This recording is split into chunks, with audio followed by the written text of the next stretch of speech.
In this weekend's first reading from the book of Numbers, Moses knows that he can't control the Spirit. So he refuses Joshua's request to stop the two men who received the Spirit that were not part of the 70 elders. Moses knew that the Spirit will go where it will, and it's through that lens that I see ministry, to be open to the Spirit that goes where it will in my life. The frame that holds the lens, of course, is our conviction that God's love is so much greater than we can ever imagine, that we were able to see and know joy in participating in the love that God has for us. Like hundreds of us at the Catholic community of Pleasanton, I have been led to ministry inside the church. I am a Eucharistic minister.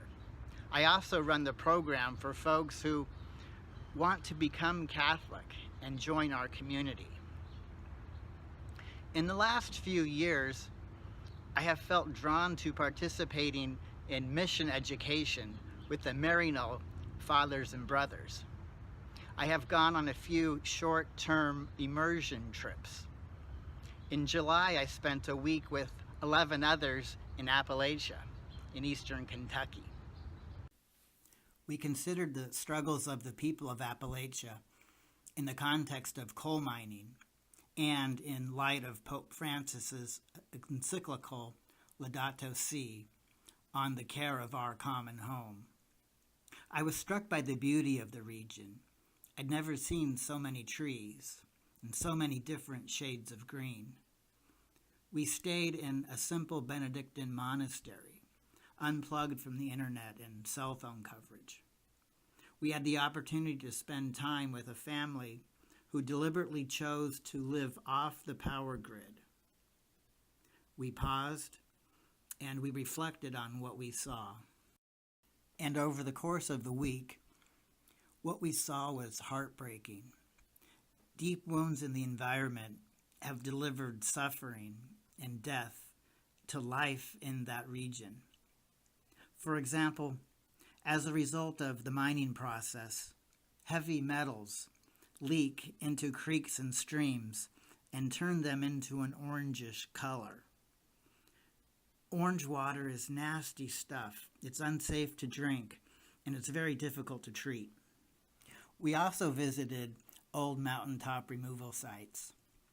Here, the forested tops of mountains were stripped of trees, topsoil removed, and then dynamite was used to get to the coal.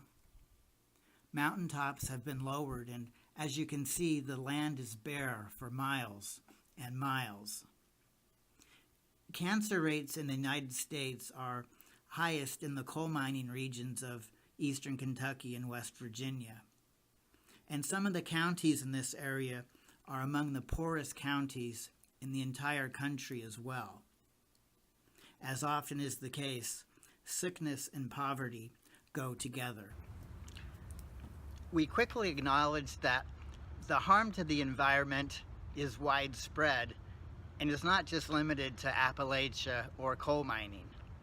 And Pope Francis is correct that we can't solve the environmental issues without first healing our own relationships, that there's a correlation between the way we treat each other and the way we treat our planet.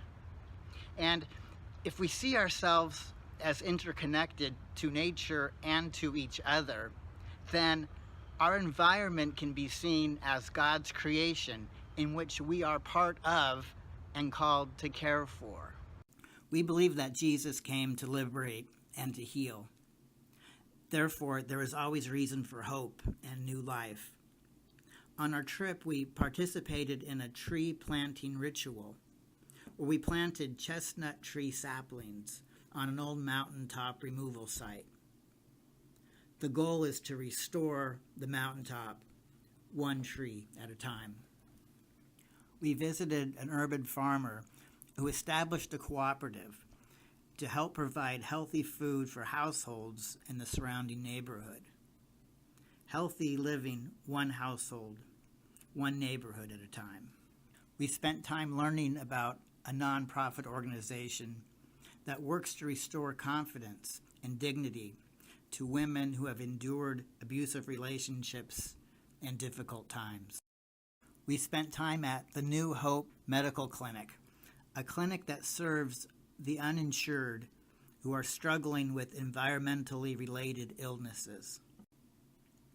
We toured a solar farm that uses 32,300 solar panels to generate enough energy for about 1,000 households. Renewable energy in baby steps. There is pain and struggle in Appalachia and in Northern California. When we choose to live with purpose and with the awareness of God's love and be open to that spirit, then healing happens, one tree at a time, one family, one farmer, one healed woman, one clinic, one solar panel at a time.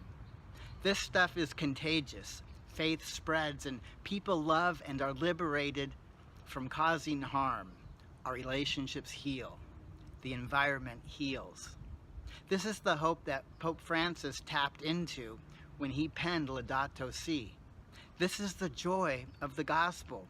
This is the joy of doing ministry.